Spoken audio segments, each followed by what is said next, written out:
ഇത്രയും നല്ലൊരു പ്രകൃതി ഉള്ളപ്പോൾ എന്തിന് ഡ്രഗ്സ് വേണം? ഡ്രഗ്സ് പ്രൊഡ്യൂസ് ചെയ്യുന്നത് സെറട്ടോണിനും ഡോപ്പമിനും ആണെങ്കിൽ നമ്മൾ സന്തോഷിച്ചാലും നമുക്ക് കിട്ടും സെറട്ടോണിനും ഡോപ്പമിനും അല്ലേ? അത് നേച്ചുറൽ ഒറിജിനൽ ഹെൽത്തി ലഹരിയാണത്. Okay, enjoy nature, enjoy sea and produce ലഹരി ഫ്രം യുവർ ബ്രെയിൻ. ഓക്കെ, അതാണ് നമ്മൾ ചെയ്യേണ്ടത്. അല്ലാണ്ട് കണ്ട മയക്കുമരുന്നും ലഹരി ഉപയോഗിച്ചിട്ട് ജീവിതം നശിപ്പിക്കുകയല്ല വേണ്ടത്. ഓക്കെ, ഇന്ന് ഞാൻ അനുഭവിക്കുകയാണ്. ഒരു കോടീശ്വരനായ ഒരാൾ, അയാൾ മരണത്തിൻ്റെ വക്കത്ത് നിൽക്കുകയാണ്. അയാൾ അമ്മയ്ക്ക് അദ്ദേഹത്തെ വേണ്ട, ഭാര്യയും മക്കളും ഉപേക്ഷിച്ച് പോയി. ഇന്ന് അമ്മ പറയാ എൻ്റെ മോനൊന്ന് മരിച്ചു കിട്ടിയിരുന്നെങ്കിൽ എന്ന്. എന്താ കാരണം? മദ്യത്തെ ലഹരിയാക്കി. അവസാനം മദ്യം മൂപ്പരെ വിഴുങ്ങി. എങ്ങനെങ്കിലും ഒന്ന് മരിച്ചു കിട്ടിയാൽ മതി എന്നാണ് പ്രാർത്ഥിക്കുന്നത്. സ്വന്തം കുടുംബം നഷ്ടപ്പെട്ടു, സ്വത്തുക്കൾ മുഴുവനും നഷ്ടപ്പെട്ടു, എല്ലാം നഷ്ടപ്പെടുത്തി ലഹരി.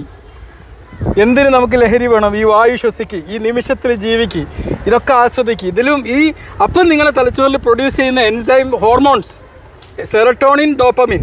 നിങ്ങൾ ലഹരി ഉപയോഗിച്ചാൽ പ്രൊഡ്യൂസ് ചെയ്യുന്നത് ഡോപ്പമിൻ. നിങ്ങൾ ഈ പ്രകൃതി കാണുക, ആസ്വദിക്കുക. ആസ്വദിക്കുമ്പോൾ ഡോപ്പമിൻ നിങ്ങൾ പ്രൊഡ്യൂസ് ചെയ്യും.